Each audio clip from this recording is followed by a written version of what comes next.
Okay, hi. I'm going to do a super quick demo of a um, couple of chords played in a stereotypical cliche blues shuffle, like a boogie shuffle on an open string type of a thing, in a very cliche pattern, and then we're going to apply it to a song.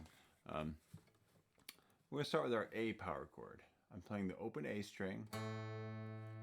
Pardon my 12-string guitar; it's terrible, and fight with it as I may, I can't get it really in tune, but I'm going to play the open A string and at the same time pressing down the second fret on my D string. This gets me an open A power chord. Simple enough, right? And what I'm going to do is I'm going to play that and then leaving the first finger holding this note down, I'm going to be taking this third finger and putting it on and off of the fourth fret. Pardon my dots too, they're going to look a little different than yours because I'm using a capo here, but so I'm at fret 2, I'm going to fret 4.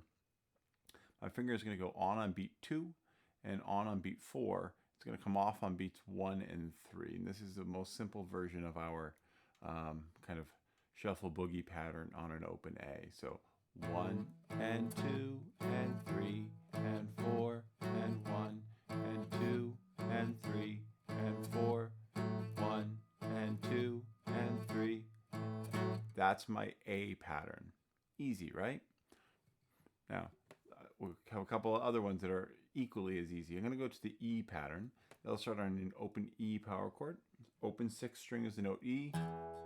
Second fret on the A string is the note B. Those two notes make an E power chord. Again, please pardon the tuning of this terrible guitar. And on the same exact type of finger pattern, I'm replacing this B with a C sharp. It goes from fret 2 to fret 4 in exactly the same manner that the A chord did. So I'm on fret 2. I'm going to put on fret 4 when I get to beats 2 and 4. 1 and 2 and 3 and 4. 1, 2, 3, 4. Easy, right? That would be for my E chord. For my D chord, I'm going to use the open D string and the second fret on the G string. That's the note A. The notes D and A, that makes a D power chord, or D5, you might call it. See, sometimes you see power chord abbreviated as 5. I do that myself, usually on paper. So, and then exactly the same as the others, I'm going to go from fret 2 to fret 4, and I'm going to put that finger on beat 2 and on beat 4, and take it off on 1 and 3. So the finger goes on we call the back beats, beat 2 and 4, it comes off on beats 1 and 3. 1 and 2 and 3 and 4. So this is my D chord. Easy, right? 1 and 2 and 3 and 4 and 1, 2, 3, 4. And so those are 3 open power chords that then we're adding a finger, and it's a very nice cliche blues pattern. It also gets used a lot in rock music. Usually when you hear it in rock music, it doesn't have the shuffle or the swing to it. So instead of being the and in a shuffle or a swing is late, it's about 2/3 of the way through the beat instead of halfway through the beat. In a straight pattern, I could do the same thing and it'll sound a lot more like a rock song.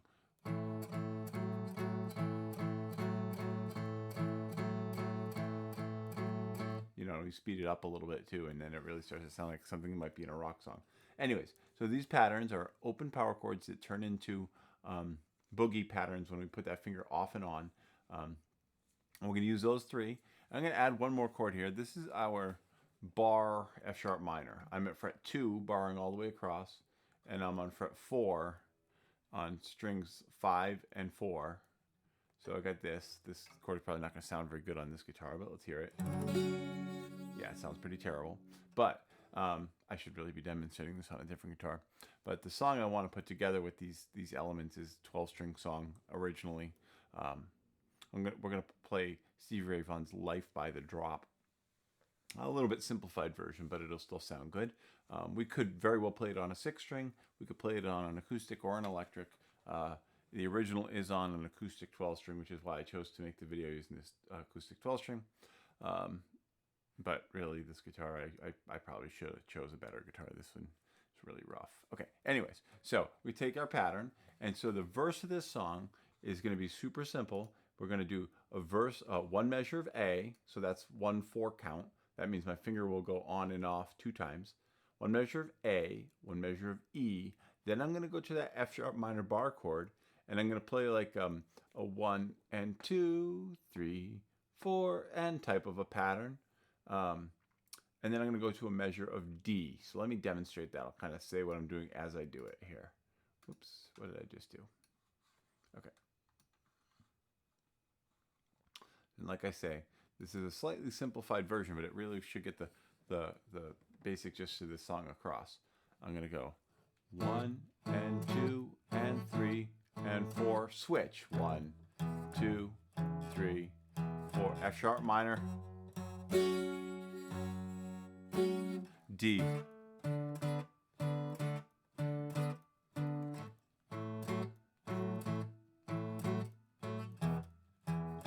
With my E, F sharp minor, D. So that's how I take those patterns and put them in order and turn it into a nice basic version of this song. That's the verse. I'll eventually get to the chorus here, and the chorus are going to be the same string of chords in a slightly different order. So I'll do that now.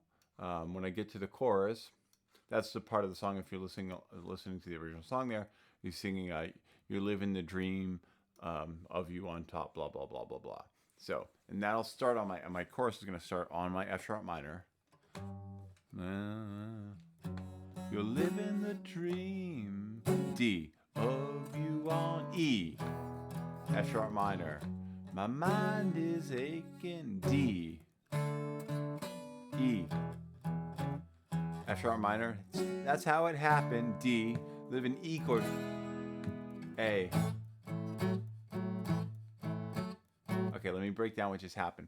I started with a full measure of the F sharp minor bar chord, half of a measure of the D pattern, half of a measure of the E pattern.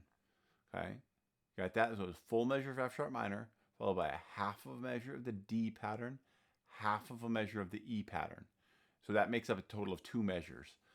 The measure of F sharp minor and then the measure that's shared between the D and the E. Then those 2 measures are repeated. So F sharp minor for another whole measure, D for a half measure, E for a half measure. Then that's where it changes. We get F sharp minor. I'm just going to hit it 1 time. That's how it, I'm going to do my D chord. And again, I'm just going to hit it 1 time. Happened, living. Now I'm going to go to a E major, an open E major chord. So this is, if I had to fret this out, it's open, second, second, first, open, open. This is my standard stock E major chord. So that little change there is half a measure of F sharp minor. That's how it, half a measure D, happened. But these half measures, I'm just going to hit the chord once. Keep it simple. That's how it happened, living life by the drop. You might have noticed I played a half a measure of F sharp minor, half a measure of D, half a measure of E, and then I went back into the A pattern, starting from the beginning of a measure. Now, if you add that up, there's a measure and a half in there. There's 2 beats. There's one of these measures is only 2 beats long. So it's a little bit of an odd measure in there. If we write it down on paper, we'd have to put a time change. So I'm going to play the whole chorus again now that I explained it. I get a whole measure of F sharp minor. You live in the dreams, half measure of D, of you on half measure of E, top, F sharp minor, whole measure. Mine is aching, half measure of D, Lord, it won't E, stop. That's a half measure and a half measure. Now, that's how it happened, living life by the drop.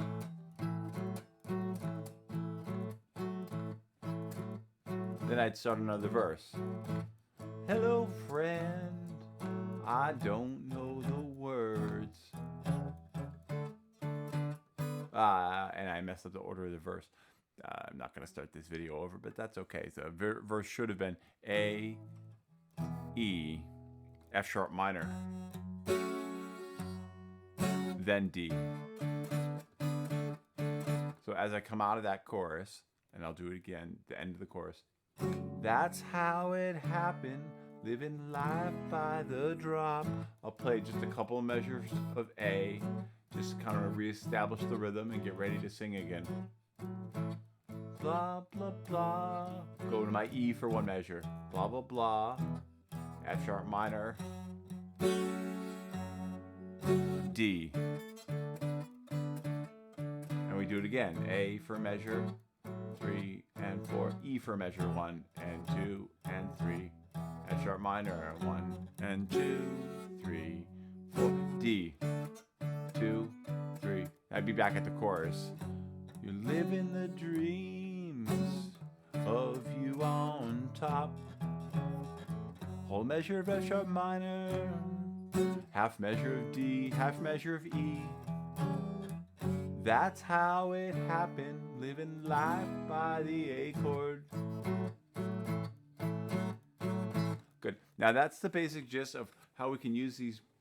An example of a cool tune where we can use our little cliche blues boogie pattern on those open chords. I know that it's not the 100% correct way to play the song, so if you see this video and you want to comment about that, knock yourself out. But the intent of this is not to have the song 100% accurate to the original, but to present a nice, fun, easy way to play the song and get us working on some important patterns. So there we go. There's a quick little introduction to those boogie patterns under the finger and a tune to play with it. So have fun with that.